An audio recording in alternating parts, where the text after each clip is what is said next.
তো hello everyone, আশা করি সবাই ভালো আছেন।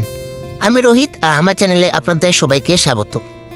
আজকের ভিডিওটি আমার জন্য খুব স্পেশাল, কারণ এটি আমার জীবনের প্রথম ব্লগ।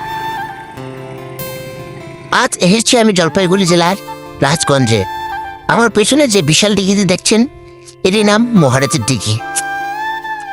লোকমুখে শোনা যায় এই দিঘির জলে নাকি কখনো গাছের পাতা পড়ে না, আর এর ঠিক পিছনেই রয়েছে অত্যন্ত জাগ্রত ভদ্রেশ্বর মন্দির।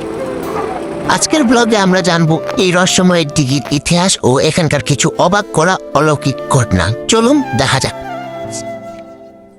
আপনারা অবাক হবেন দেখলে, এই দিঘির চারপাশে এত বড় বড় গাছ থাকলেও এর জল সবসময় আয়নার মতো পরিষ্কার এবং চকচকে।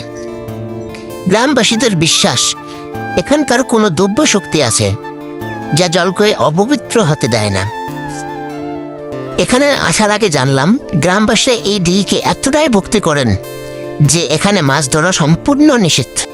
এমনকি স্নান করার সময় কেউ এখানে সাবান ব্যবহার করেন না। দিঘির ঠিক পাশেই এই প্রাচীন ভদ্রেশ্বর শিব মন্দির। শোনা যায় কুচবিহারের রাজাদের আমল থেকেই এই মন্দিরের মাহাত্ম্য ছড়িয়ে পড়ছে। প্রতি বছর শিবরাত্রি আর বৈশাখী মেলার সময় এত পরিমাণে ভিড় থাকে, এখানে তিল ধারণের জায়গা থাকে না।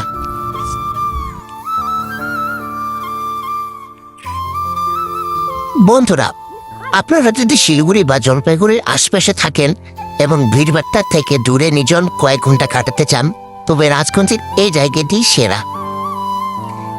শিলিগুড়ি থেকে মাত্র 20 থেকে 25 কিলোমিটার দূরেই এই ঐতিহাসিক মহারাজার দিঘি আর ভদ্রেশ্বর মন্দির। এই দিঘি সম্বন্ধে আপনারা আরো কিছু জানেন কি? কমেন্ট করে অবশ্যই জানাবেন। আজকের এই ছোট্ট সফরটি আপনাদের কেমন লাগলো?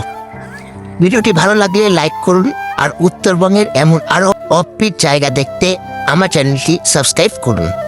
দেখা হচ্ছে পরের ব্লগে। টাটা।